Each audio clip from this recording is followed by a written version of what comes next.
Hey, it's Sam, and I'm back with another video in this Axis series, the Axis of Astrology. And as you see on the board behind me, I have principles, methods, and outcomes that I'm going to talk about in great depth in this video. I'm also going to go over the section of the mind map where I talk about methods and calculations and more important details to help organize the principles that we've already studied. So before I get to that, I want to address one of the biggest concerns that people have once they start looking at these videos and think about maybe studying astrology. The biggest concern, actually, that people have is they wonder if they can actually learn it. And they wonder if it's too hard for them.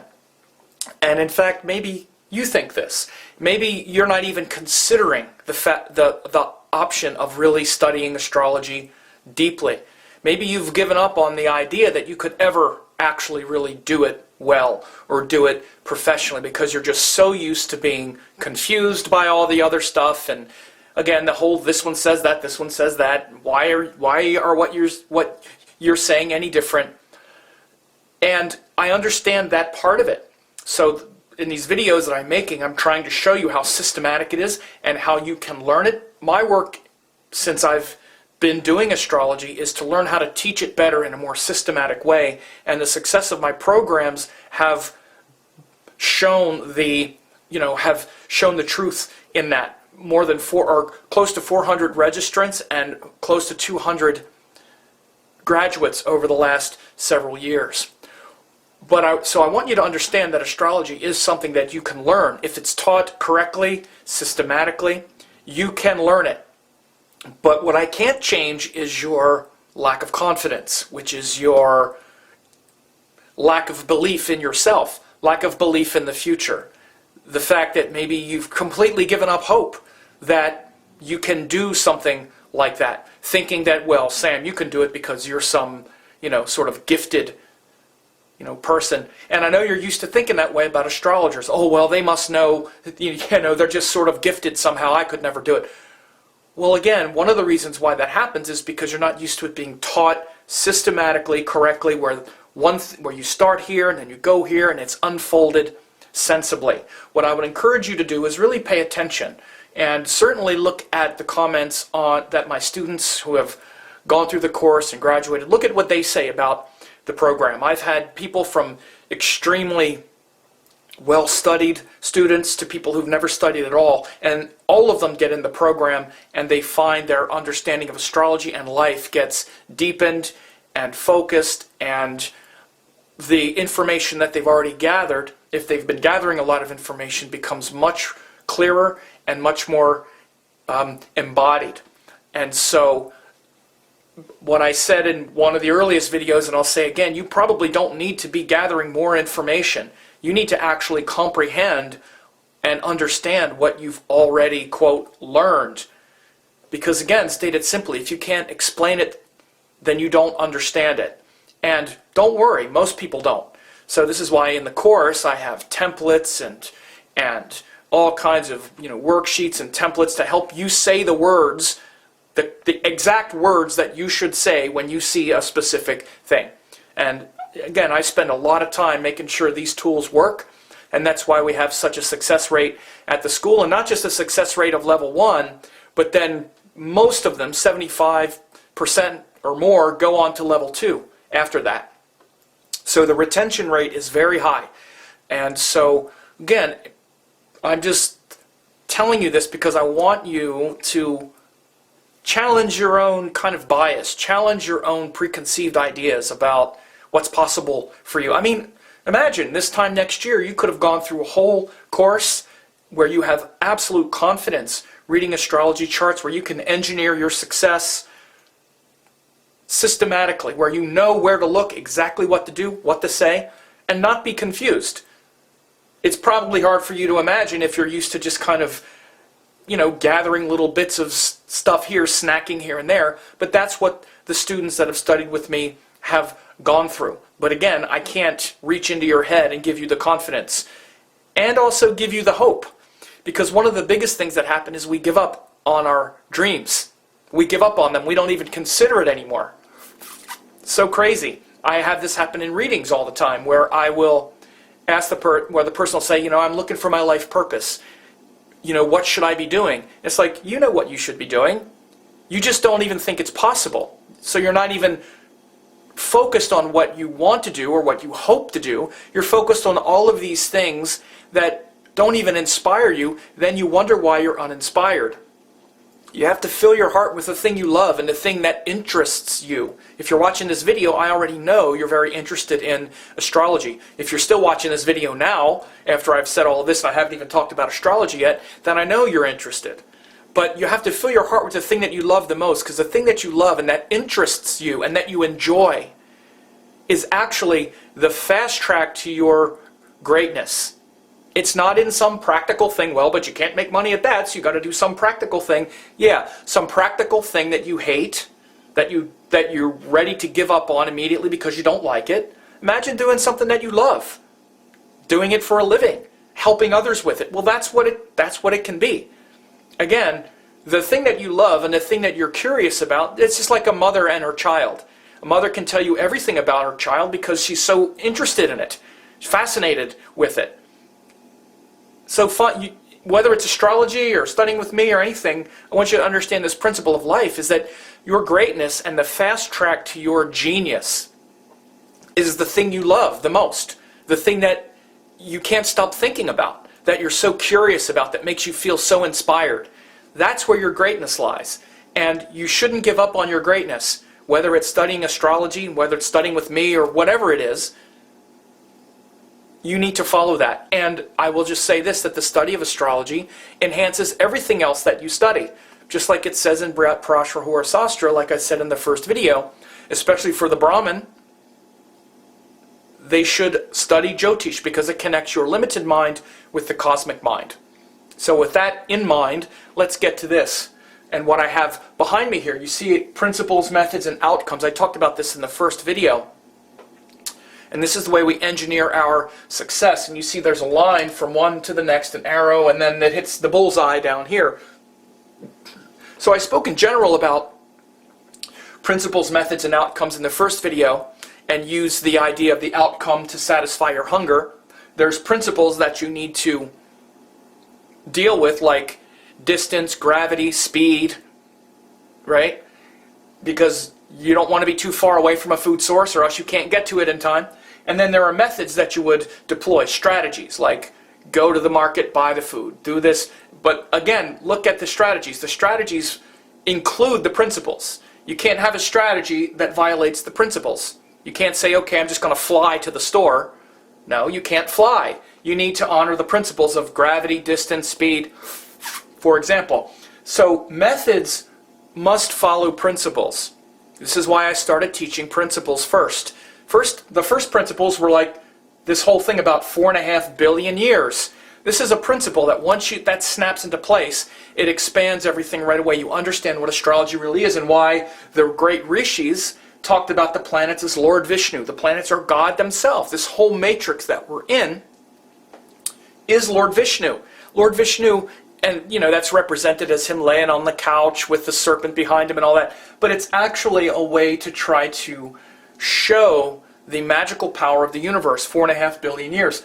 And then those principles that we understand that way filter down into those texts and Sanatana Dharma and all of those things that filter down immediately into gunas and elements. These are then the building blocks of form, and how truth and Lord Vishnu creates beings and experiences here on this earth. He does it through gunas, elements, then the principles of the four Purusharthas, Dharma, Artha, Kama, Moksha, planet signs, houses. These are all actually principles, because they haven't done anything yet. They're all there. This is all the principles that are there making everything happen. That's how you can understand principles. They're the laws of nature and life that we can't violate. We can't violate karma. Karma is never wrong. Dharma, or truth, is never wrong. The truth is always there. It's always shown in our actions. And karma is never wrong. There's nothing unfair. Your actions show the exact result. It might seem unfair, but you're looking at it from a point in the process that you might not, you might not remember when this action created this result. It doesn't mean it isn't wrong. This genius universe that created things 4.5 billion years with this amazing symmetry and this beautiful structure is wise enough to not make mistakes, okay? And to pull you and create you at the right time. Those principles cannot be violated. They are the structures that everything else must operate in.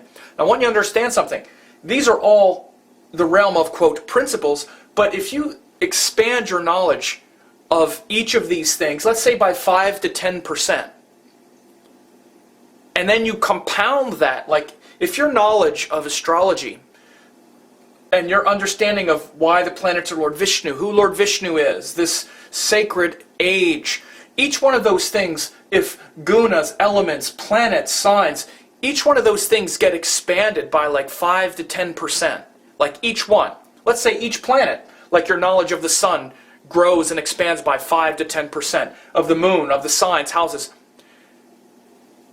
Think of how much expansion that is just on the idea of principles. Now see, these things are not separate. If you expand principles, then it's automatically going to expand your methods, especially the higher upstream we go. The higher upstream we go, the more impact it has on everything else downstream. Like for instance, your health. Let's say you're trying to do yoga, which is like a method. Let's say that your outcome is I want to be healthier, a method is yoga, and you have to honor principles like, time and breath and, temperature, fatigue, all of those things. If your physical body gets stronger, how much better will that make your yoga practice? And then how much better will that make your health? This is the most important thing, your understanding of the principles. That's why I stress this. And as I said in the first video, most people focus on this stuff. They start trying to get an outcome using dashas and transits, harmonic charts, research, complicated things that are completely disconnected from the principles that rule everything, and also the correct methods, and the correct methods in the right order. So that's what I'm going to show you here, but I want you to understand this power of compounding. Compounding. In the last video I talked about principle stacking, and you saw me do a little bit of it, but think of the method of compounding, not just the category of principles, but each principle. This is what we learn in the course. In fact, the first module of the course, the first couple modules, is nothing but principles. For like 3 or 4 modules, it's just expanding everyone's awareness of all of these principles. And again, as each one expands, as your knowledge of each planet expands, then your knowledge of what an aspect is expands exponential. You have yogas. Now, then we start getting into methods, which are ways that the principles work together. Like when we use the principle of eating, we had those principles, but then a method like to go to the store, to get in the car, go to the store, bring it back. That would be like a method, right? That's a strategy. Aspects, using aspects is a strategy. Yogas, that's a strategy. The dignities of the planets, combustion, retrograde, rulerships, avashtas. There's a lot of methods. These are some of the main methods that you use. And methods are where we start getting into calculating things. That doesn't mean we're doing anything to get an outcome yet. For example, you can know that you've got to get in the car and drive to the store, okay? But you got to do things in the right order. Here it is. Priority and sequence is just as important as method. If you, like for instance, let's say that your outcome is I want to eat scrambled eggs, okay? You got to deal with the principles of heat and, again, the universal principles. You got to crack the egg, all kinds of stuff. Then there are methods which have to do with, like, cracking an egg, turning on the stove, right, putting butter in the pan. That's to get the outcome. But if you do the methods in the wrong sequence, what if the first thing you do is you crack an egg and then you put it on the stove and there's no pan there? You crack an egg, you go to put it on the stove, there's no pan there, then you turn the heat on, then you take the pan out, then you put butter, right? This is what people do. I'm telling you, when I read your comments and people ask me questions, that's basically what it looks like to me all the time, most of the time. people are saying, okay, how come I crack the egg and put it on the stove with no pan and it doesn't make sense? Or like, well, because you're doing it in the wrong order. You don't understand the principles. You don't understand the methods. You don't understand what method, or you grab a little piece of this and then try to do a little bit of that. Usually what people will do is they'll say, okay, I have this aspect and I'm in this dasha. What's that mean? It's like, well, what that means is you're basically, cracking the egg and trying to put it on the stove before there's a pan there, or butter in the pan, and wondering why you're not getting a scrambled egg. You're just getting a mess that you have to clean up, or you ask me to clean it up. It's why I don't even bother. It's too much. I don't have time. I have time to teach my students that have actually made a commitment to this, and then I'll help them unravel all of it. But then they're not asking those kind of questions, because they're starting at the right place, and then by the time they get to asking these questions, they're actually asking an appropriate question at the right time. You see? So right now, where we're at in the sequence of videos is we're right here. I'm going to start talking about these methods, aspects, yogas, dignities. Again, these things are incredibly important. These are the things that determine the outcome. Outcomes are determined by understanding these things. And the outcomes, the things that we use to get the outcome is the dasha, the transit, harmonic charts, priority and sequence means everything's not as important as everything else, and you don't do everything in the same order, right?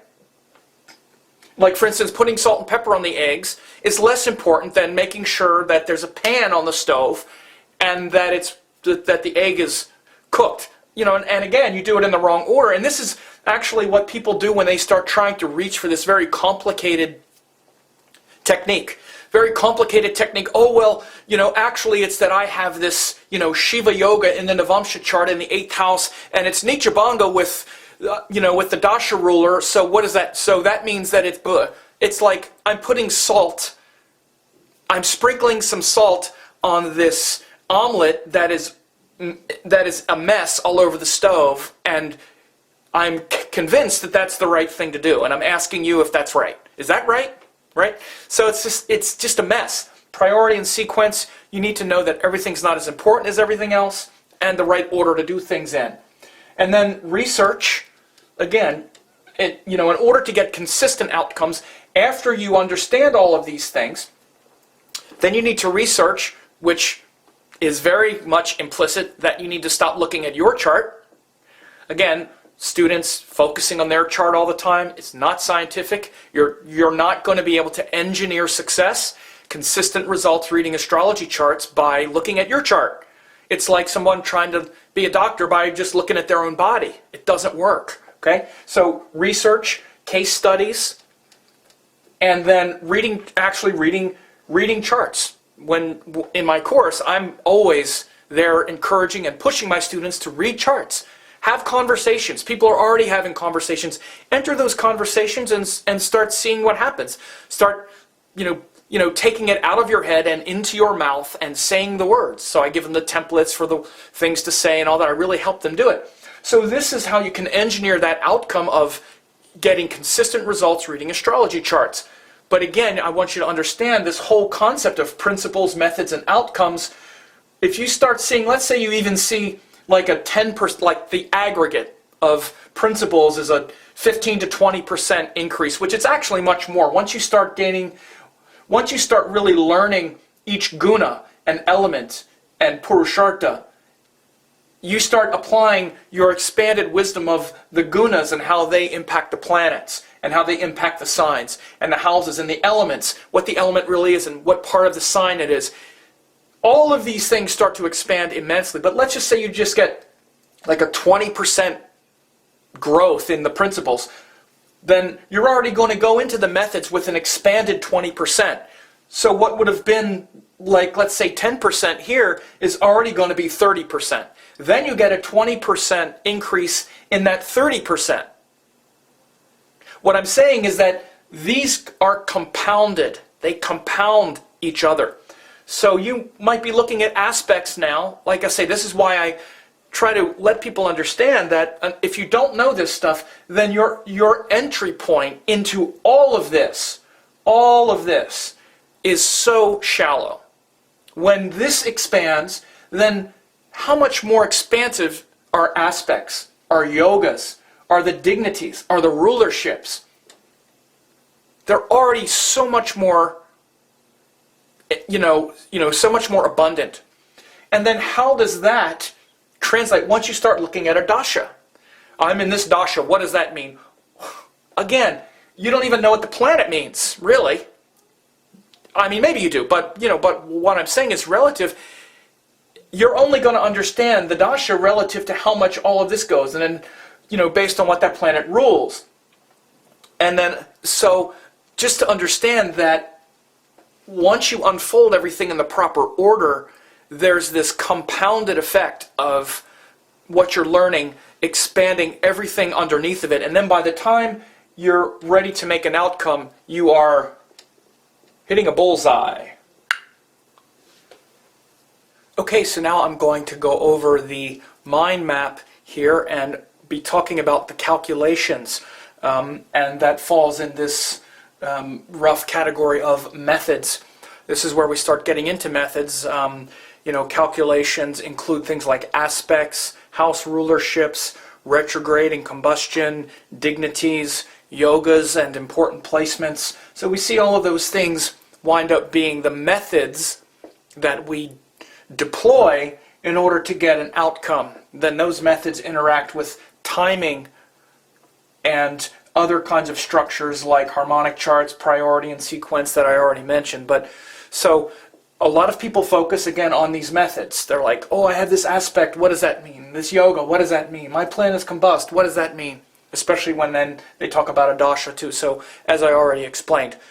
So in many ways, though, I also want to say that these things are also principles. Like when we get into the course, first you need to explain the principle of an aspect. Like, what is an aspect?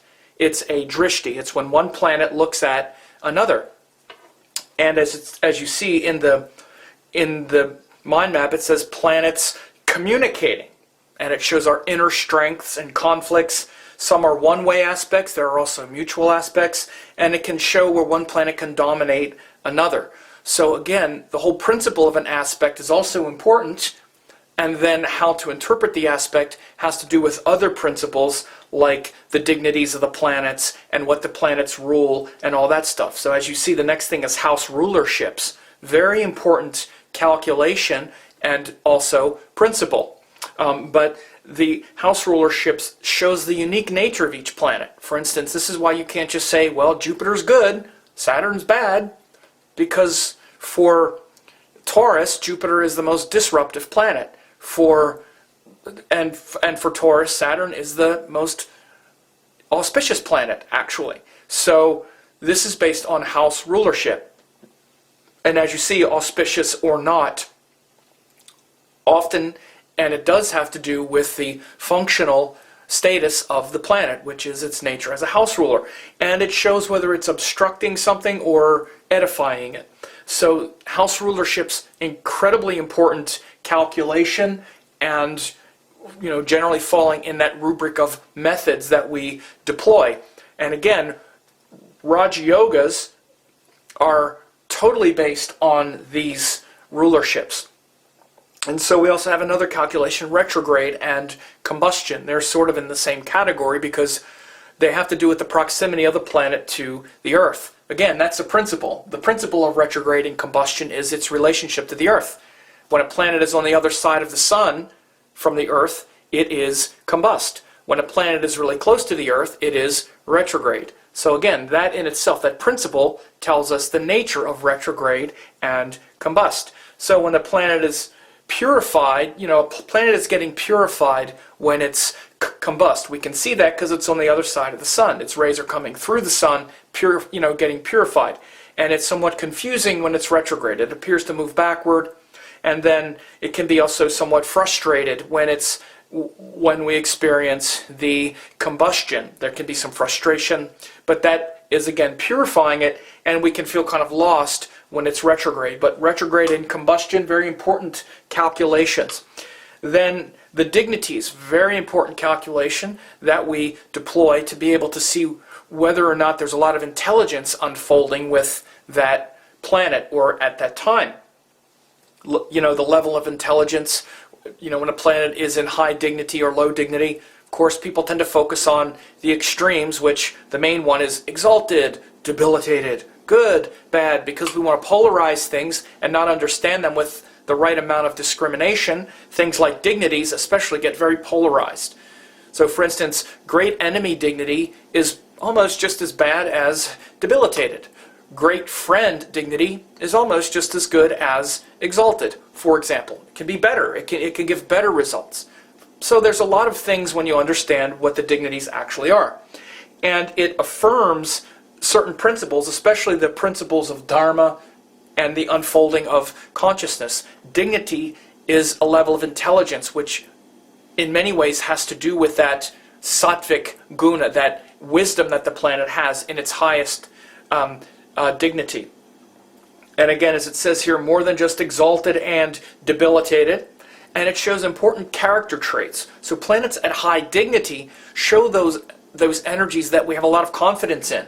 And again, it sounds like, oh, that's good. Not necessarily. It's only one thing. So, for example, you can get a planet that's, let's say that it's exalted, just to make it easy, but it's an exalted functional malefic.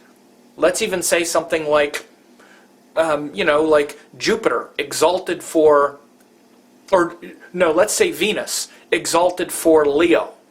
Okay? That's an exalted functional malefic, and it's a natural benefic. But it's a functional malefic because it rules two difficult houses, and it's exalted, which means the person will have a lot of confidence and pursue those things. So this will show a Leo person that pursues a lot of Venus stuff, but the Venus stuff is very incongruent with the Leo person, so it can be very disruptive. So again, you have to understand that it's not that simple. Exalted and debilitated are not just good and bad. You have to bring in the other qualities of the house rulerships, what the planets rule. Again, like I said at the beginning, all of these principles, if you just get, even what I'm discussing now, if you were to just get like a 10% improvement in your understanding of each one of these things, let's say that your understanding of aspects improved 10%, and then your understanding of house rulerships improved 10%, and your understanding of retrograding combustion expanded 10%, and of dignities 10%, and of yogas and important placements 10%. Okay, that's 50% in aggregate, but then once you start putting those things together, like every yoga includes the planets as house rulers. So again, they're not even separate from each other. A 10% improvement in each category is fine, but then you start putting them together because yogas and dignities are inseparable from each other and inseparable from the rulerships, because rulerships are based on yogas, and they're based on, yogas are based on rulerships. So this compounding effect of learning principles, getting this just subtle improvement in your knowledge of everything that you think you already know, shows remarkable depth and brings remarkable confidence. This is why I say you can engineer your outcomes and engineer success once you start learning these things correctly, starting with the principles and then moving down into each of these methods. It's why I say so often, if people, you probably already have gathered enough. If you know what these things are that I'm describing, you just need to actually know how to use them. It's probably plenty, especially when you start plugging them into harmonic charts with dashas and doing it in the right order and all of that. It's so much. So again, the last thing here is yogas and important placements. Yogas are the connections of power or the connections of weakness, and also nuanced mixing of both. They're complex and subtle. And there's a nuanced mixing of both because the planets rule different houses. Like for instance, let's say a planet that's a benefic, okay, that's a naturally good planet. Let's say, for instance, Venus for Gemini. Okay, it's one of the best planets for Gemini. It rules the 5th house, but it also rules the 12th house. So what does that mean? Well, it means a sense of loss, 12th house, through creative pursuits, 5th house. So this is why Gemini will tend to lose money. They'll spend their money, which is money leaving his 12th house, on Venus things that they enjoy that are creative. Enjoy Venus, creative 5th house. So you see the mixture of both things, and it's a nuance, and it's a subtlety, it's a subtle dance, for example. So you start to see this mixture when you, and again, this is a compounded principle, right? You're not going to see that Venus active until a dasha runs, until it's involved in a yoga, it's involved in a rulership, it's ruling something, it's getting ruled. That's when the nuance comes out. But again, look at how many things, if you improve your understanding of what an aspect is, let's say a one-way aspect or a mutual aspect. Mutual aspects are when planets are opposite each other. But for instance, Saturn, Mars, and Jupiter also cast one-way aspects. So let's say there's a one-way aspect onto Venus, who is the 5th and 12th Lord, and it's in a certain house, and it's joined another planet forming a yoga, let's say a Raja Yoga. Okay, well, we already know Venus rules the 5th and the 12th house. Let's say that it's joined Jupiter, which rules the 7th and the 10th house. Okay, so now we've improved, now we've taken another thing, and now we've also improved our understanding of what the yoga is, what the two planets are as house rulers, what they are as natural rulers, what the one-way aspect is, and these are the things that you say to the person. The specifics of those things, back with the guna, the element, the motivation. Again, it might sound complicated, but it's actually very sensible when it's unfolded in the right way. And what I'm showing you is that if you just improve your understanding of each of these things a little bit, then by the time you get to evaluate something that's not really that hard to see at all, your understanding of it grows exponentially, and you don't have to go reaching for some crazy, nutty calculation to say, oh, that's where the real answer is. That's not where the real answer is. The real answer is all that stuff that maybe you already know. That's where the real answers are. Because you drill deeper down into all of those things as universal principles. First, you'll really understand what Venus is. You'll really understand what Jupiter is. You'll really understand why they have a conflict. And the big inner conflict between Venus and Jupiter. You see, that's one of the things I said here in the aspects. You see at the top, inner strengths and conflicts, planets communicating with each other, inner strengths and conflicts. Mercury-Venus joining strengthens a lot of both of them because they share many things in common. Venus-Jupiter shows much more of an inner conflict. Certain things are strengthened, but then there's more in conflict than there is strength. So again, understanding, this is how you read someone's mind. This is how you understand their inner conflict. It's not by reaching for some bewildering, crazy calculation. It's by reading what you see in the chart correctly. That's how you do it. And again, you have to also do it at the right time and in the right order, which I'm going to get into in the future videos. You don't just say it indiscriminately because they might not be getting those karmas at that time. It might even be something that's not as prominent in their life because maybe something else is much more dominant, but it will be there. When you have to talk about Venus themes, it's going to be mixed with that, for example. So, again, these calculations are actually just they're actually part of the principles as well. Principles and also methods, but we start having to calculate things. And again, each one of these calculations are also a principle in themselves. There's a principle of an aspect, the principle of a yoga, when planets join. And when they join in certain ways, they form a lot of power or they take power away. And then, again, it also folds in everything you've already learned. It's not separate from this, meaning after you've learned what Jupiter, Venus, Saturn really are, then you start looking at what their aspects are. And you bring all of that, again, all of that compounded power gets moved into a more subtle area. So right away, the thing that you already know, oh, I already know that.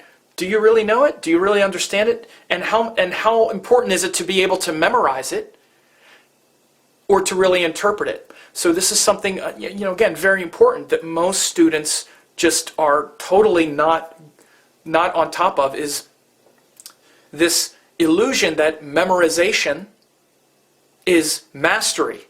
Understand this, memorizing things is not mastery of them. It's easy. Any monkey can memorize this stuff. Anyone. Any 5-year-old can learn how to actually look at the chart and go, Saturn is in the 5th house. It's not hard. It's just a matter of identifying something. has nothing to do with mastering what that means and interpreting it and understanding it. And so again, as students keep going and just gathering more and more details, they get further and further away from an actual good interpretation because they just keep piling details that are disconnected from the core, one on top of another. It's, piling complexity on top of confusion. And on top of illusion, because there's an illusion that they already understand. Oh, I already know what the sun is, but what about this? Do you really know what the sun is? Can you explain it really well? So again, piling complexity on confusion is what students do. So again, imagine if you just really got solid in all of that.